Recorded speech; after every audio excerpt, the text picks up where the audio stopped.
Hello parents, कैसे हैं आप सब? उम्मीद करती हूँ अच्छे होंगे। Welcome to the channel Albanian. बच्चे क्या कर रहे हैं? खेल रहे हैं टॉयज के साथ। क्या बात है। चलिए, आज की वीडियो का टॉपिक मिल गया, टॉयज। आज का टॉपिक है टॉयज डिक्लटरिंग। मतलब जो टॉयज होते हैं उनकी छटनी कैसे करनी चाहिए और क्यों करनी चाहिए। टॉयज डिक्लटरिंग इंपॉर्टेंट क्यों है और कौन से टॉयज हैं जिसमें पेरेंट्स को या रिलेटिव्स को इन्वेस्ट करना चाहिए, कौन से गिफ्ट्स बच्चों के लिए बेस्ट हैं, आज इस बारे में बात करेंगे। चलिए वीडियो स्टार्ट करते हैं। देखिए क्या होता है, हमारे यहाँ पार्टीज होती है, बर्थडे होते हैं बच्चों के, उसके अलावा फेस्टिवल्स होते हैं, बच्चों की अचीवमेंट्स होती हैं, उन्हें बहुत सारे गिफ्ट्स इन ओकेजन्स पे मिलते रहते हैं। तो क्या होता है, बहुत सारे गिफ्ट्स तो इकट्ठे हो जाते हैं, लेकिन पुराने जो टॉयज हैं वो पड़े हैं, वो स्पेस घेर रहे हैं। तो टॉयज डिक्लटरिंग इसलिए बहुत ज्यादा इंपॉर्टेंट है। इसका फायदा भी बहुत है। अगर बच्चे टॉयज डिक्लटरिंग करते हैं तो एक मेस फ्री स्पेस तो बनता ही है, बच्चे शेयरिंग भी सीखते हैं और बच्चों को अपनी जो स्पेस है, अपना जो रूम है, अपनी जो जगह है, उसे क्लीन करना भी आता है। वो काम ये धीरे धीरे इंडिपेंडेंटली भी करने लग जाते हैं। अब आप टॉयज डिक्लटरिंग कैसे करेंगे, इसके बारे में बात करते हैं। सबसे पहले एक रूल सेट कीजिए। क्या होगा वो रूल? कि जो नए टॉयज है ना, उन्हें आप सिर्फ तभी खोलेंगे जब आप पुराने टॉयज की छटनी कर लेंगे। अब आप उनको डिक्लटर कैसे करोगे, कैसे छांटोगे? सबसे पहले 3 सेट बनाइए। पहला सेट, जो टॉयज एकदम टूट चुके हैं, जो कोई काम के ही नहीं है, जो बल्कि बच्चों को चोट पहुंचा सकते हैं, उनका एक सेट बनाइए।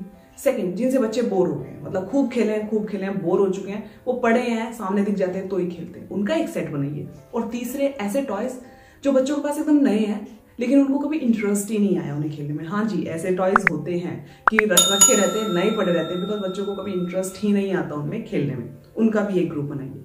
अब जो बिल्कुल टूटे हुए टॉयज हैं उनको डिस्कार्ड कर दीजिए।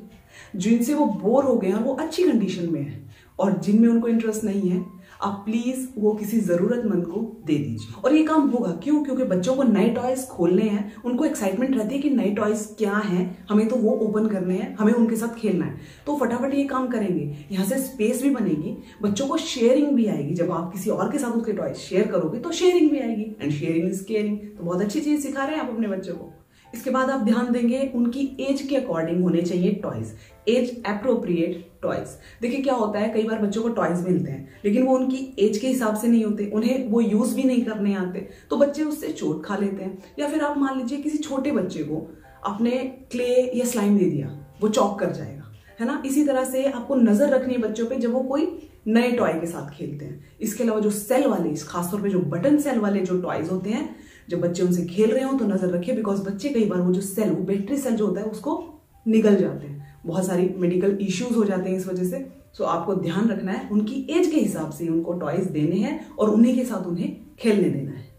चलिए अब एक मिथ की बात करते हैं। पेरेंट्स को ये लगता है बच्चों को बहुत सारे टॉयज चाहिए, वो उनका रूम भर देते हैं टॉयज से, ये भी वो भी।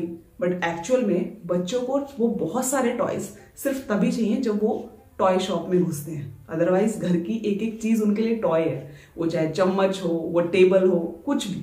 उनके कुछ एक फेवरेट टॉयज होते हैं, हाँ, उनके लिए आप मना नहीं कर सकते, या वो आप उनको दे सकते हैं। लेकिन ऐसा नहीं है कि बच्चों को हर टॉय चाहिए। जब भी टॉय शॉप में जाओ तो आप भारी भरकम या बिल्कुल हाथ भर के ही बाहर निकलो, ऐसा नहीं होना चाहिए। सो ये बहुत बड़ा मिथ है, आपके बच्चों को पूरी टॉय शॉप की जरूरत नहीं है। ये बात थी मिथ की। अब एक इंपॉर्टेंट चीज जो आपको याद रखनी है वो है टॉय रोटेशन।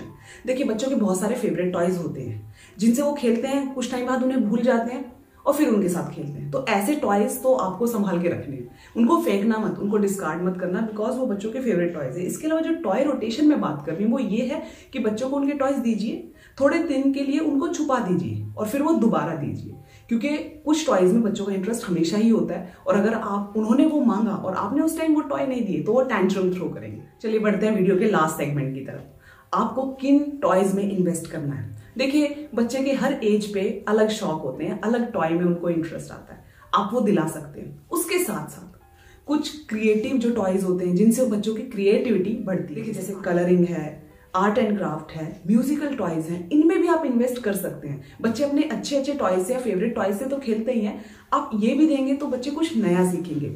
और इससे क्या फायदा होगा, अगर वो इनमें इंडल्ज होते हैं, इनके साथ बिजी होते हैं, तो वो टीवी, मोबाइल ये भूल जाएंगे, है ना। तो क्रिएटिव टॉयज जरूर दीजिए अपने बच्चों को, जिनसे उनकी क्रिएटिविटी है वो बाहर आए। इसके साथ साथ जो बोर्ड गेम्स होते हैं वो बच्चों को बहुत शार्प बनाते हैं, उनका माइंड शार्प बनाते हैं, उनकी कॉन्सेंट्रेशन है उसको इंप्रूव करते हैं। सो आप बोर्ड गेम में भी इन्वेस्ट कर सकते हैं। इसके साथ साथ अगर तो बच्चा स्पोर्ट्स लवर है तो कहने ही क्या है, बच्चे का जिस स्पोर्ट्स में इंटरेस्ट है आप वो चीजें उसे गिफ्ट कर सकते हैं, उसे सिखा सकते हैं। इसके अलावा एक प्यारा सा गिफ्ट जो आप अपने बच्चों को हमेशा उसके बर्थडे पे देंगे वो है पिगी बैंक। देखिए जो गुल्लक होती है ना वो बहुत अच्छा गिफ्ट है ना, और यहाँ से बच्चे सेविंग्स करना सीखते हैं। और अगली बार जब कभी आप बाहर जाएं या मार्केट जाएं तो कहना उसको कि अपने पिगी बैंक में से निकाल के लाओ पैसे, देखते हैं आपने कितनी सेविंग्स की है। यहाँ से बच्चे सेविंग्स सीखेंगे जो उनको फ्यूचर रेडी बनाएगा। सो यही थी आज की वीडियो। आई होप आप टॉयज डिक्लटरिंग को समझे होंगे, कौन से टॉयज में इन्वेस्ट करना है ये समझे होंगे। वीडियो पसंद आई है तो प्लीज लाइक कीजिए, कमेंट कीजिए, चैनल पे नए हैं तो प्लीज सब्सक्राइब कर लीजिए और शेयर करना ना भूलिए। Thank you so much, see you soon.